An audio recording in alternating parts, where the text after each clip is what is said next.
Hey, Washington football fans, welcome back. I hate to say I called it, but I called it. I mean, I'm sad that we're losing Morgan Moses, but I kind of saw the writing on the wall. I mean, especially after we signed Charles Leno Jr., we just had players that were better than him. You know, we had, too many of them. And for what he was making, it didn't make sense to keep him here. And he's kind of in decline anyway. He's at 30. He's had tons of injuries. And while he hasn't missed any time, he still has been depreciated by the amount of injuries play-wise. I mean, it could be argued he had, a great season last year, but Leno is going to come in and he's going to be the starter at left tackle. And he's shown that he can be a damn good left tackle. I mean, he's shown in the past he could be better than Cornelius Lucas. And Lucas showed us last year how good of a starter he can be there. So it makes me feel really good about the tackle position. We have a way of making offensive linemen better here, too. So I think they could both be Pro Bowl level guys. I mean, Leno's already kind of been like a Pro Bowl level guy. I think they both can hit that Pro Bowl, type player here with us. And with the way Lucas has been continually improving, I don't see him beating out Leno. Leno's going to be the starter at left tackle. But with how much he's continually improved, it's a no-brainer for him to replace Moses. Like, Moses has been tough, and I applaud what he's done. I appreciate everything he's done for this team. But these two being our starters is a massive, massive upgrade for our offensive line and our offense in general, really. And, with these guys, it lets us bring along these high potential young players we got. We don't have to throw them into the fire. I mean, first off, Sadiq Charles was a steal last draft, in my opinion. He has tremendous upside. And the reason he fell, we saw that, that's not going to be how it is now. So even though he was injured last season, moving forward with him healthy, he has so much potential to develop into a great tackle. I see him as growing perfectly into a better right tackle than Morgan Moses ever was. I see him being, with all of his potential and traits, I see him being one of the top right tackles in the league. And a perfect replacement. Perfect replacement. A lot of fans have written him off as some kind of depth at guard. Because, I mean, the one time he started, it was there when he got hurt. But playing a guard is just how they get these young players used to the speed of the NFL. It doesn't mean anything about where he's going to ultimately be. This is a guy who can grow into one of the league's best, in my opinion. And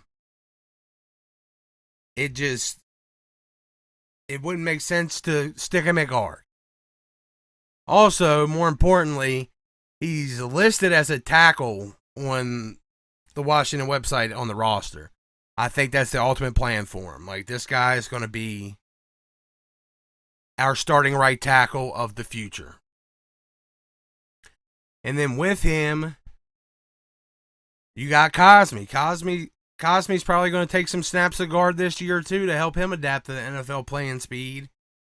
But they both have the same benefits in the way that they can be treated and handled by the team. We have a high quality set of tackles, and these guys can, just dip their toe in and slowly work in to the starting job. Like, they both have tremendous upsides. Great. Like, Cosme's a hell of an athlete. Both of them are great athletes with great potential. And they're the future at the position. Now, if you actually look at it with Lucas and Leno, like, this is the last year for both of them. Leno got a 1-year deal. Lucas got a 2-year deal that ends this year. So it's a perfect amount of time to help these guys develop and work towards a starting position. I think that this is kind of showed that they're farther along than people might have considered. And while I don't think they start this year, I mean, maybe they do end up getting to the point at the end of the year where maybe Leno and Lucas are banged up or something, and they've proven that they are already ready to start and they step in. But these are the guys for next year, and Leno and Lucas have already strengthened that position at the team. But I mean, to like top best in the league, like top half of the league, top 10 in the league, I think, as a team, like, our offensive line, I think, is definitely going to be within the top 10 of the league. When these guys develop and they start starting, I see it moving us way up there. Kind of how PFF had us in the top 6, like going down the stretch. I see us being there at that top 5 to the best, somewhere in between there. And I mean, people that are worried about the depth after, like, Morgan's cut. You can't have, like, we have 2 quality starters that were better than Moses, and we have 2 high potential rookies that need to see quality snaps on the field so they can develop. So you can't have, like, several starter quality guys, especially with the paychecks to go along with them, because you're not gonna be able to use them as much. It's gonna be wasted money, and more than likely, it's gonna keep you from getting your rookies on the field to develop. So we just avoid that altogether. And we lean on the fact that we have tremendous, how's Ron say it, positional flex along the offensive line. I mean, we got Eric Flowers back. He's a guard. He was drafted in the first round as a perceived franchise left tackle. Now, that never worked out for him. He came here, we moved him to guard, and he shined for us. And then, he did well, but he plays his best football here. But say something happens to Leno, Lucas can move over and fill that spot, and Flowers could move out, and fill that right tackle spot. I mean, he's definitely okay enough, serviceable enough to fill in there. But then we got the rookies. We got both the young guys. Well, I mean, City Charles isn't technically a rookie, but I mean, he got injured, basically got a red shirt at last year, basically a rookie. So we got either of them that could step up and cover for an injury. We got, like I said, Flowers that can move out. We got Sharp and Steinmetz, who could be, okay in a pinch. You got Leonard. I don't know. He was in the practice squad. Maybe he can, step up. But we just got players we can move around. Like I said, slide them around. There's just so much positional flex in that offensive line. It's just the versatility makes it, the O-line, this, like, beautiful, malleable monster. And it's definitely going to be top 10 in the league, I think. because there's no point like where we can just be completely depleted. Like it's been built to like a way that anybody could in a spot cover this spot or cover that spot or do this and that. And then we have high caliber starters to begin with.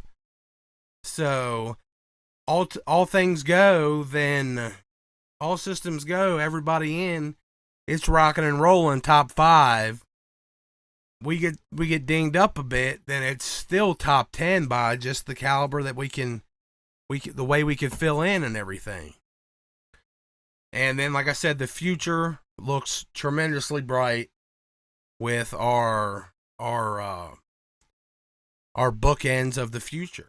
So I'm not worried about losing Moses at all. In fact, I think at the end of the day, with bringing in Leno to go with Lucas, it's really an impressive group we have.